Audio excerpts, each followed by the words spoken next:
বাসায় ছিলাম, আমার দাদু ছিল। রাত 12:30টার দিকে হলো পুলিশ আসলো, আসে বলতেছে কি দরজা খোলেন দরজা খোলেন। তখনকার দাদু টয়লেটে ছিল, বাইরে এসে দরজা টরজা ভাঙে ভিতরে ঢুকেছে। ঢোকার পর দাদুকে ধরে বলতেছে কি আপনার ছেলেকে আপনি পালিয়ে দিয়েছেন, আপনার ছেলে কই বলেন। দাদু বলতেছে কি আমি পালিয়ে দিইনি, আমি কেবল পায়খানা করে আসলাম। দাদু মানে দাদুর কথা পুলিশ বিশ্বাসই করে না। বলছে কি বলেন আপনার ছেলে পালিয়ে দিয়েছেন না, আপনার ছেলে কই বলেন। বলছে কি হ্যান্ডকাপ লাগালো, লাগে টানে নিয়ে চলে গেল বাইরে। দাদু যাবে না, অনুরোধ করতেছে, পাও ধরতেছিল। এনামুলের বাড়ি গেল, এনামুলের আব্বুক ডাক দিয়ে পুলিশের পা ধরে ক্ষমা চালো। বলছে কি স্যার আমি যাব না। পুলিশ লাথি মারে বলতেছে কি মুরব্বি সরেন। তারপরে মেলাক্ষণ পর 3-4 মিনিট পর বুকে হাত দিল, হাত দিয়ে থুমবার এই দিক দিয়ে আসতে লাগেই মাথা ঘুরে পড়ে গেল।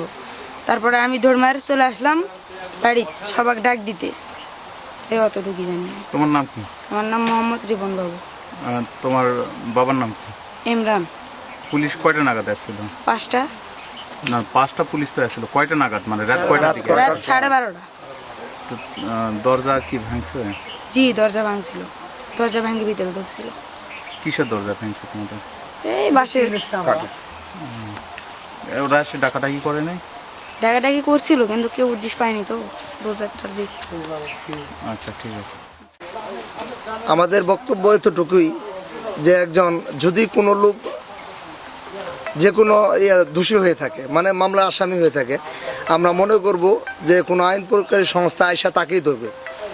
তার বদলে অন্য কাউকে ধরে নিয়ে এইভাবে হেনস্থ করে, এবং তার শুনতেছি তার বুকের ভিতরে লাথি মারা হয়েছে।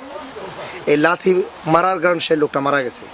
তাই আমরা এটার যথাযথ বিচার চাচ্ছি সকলের কাছে, এতটুকুই।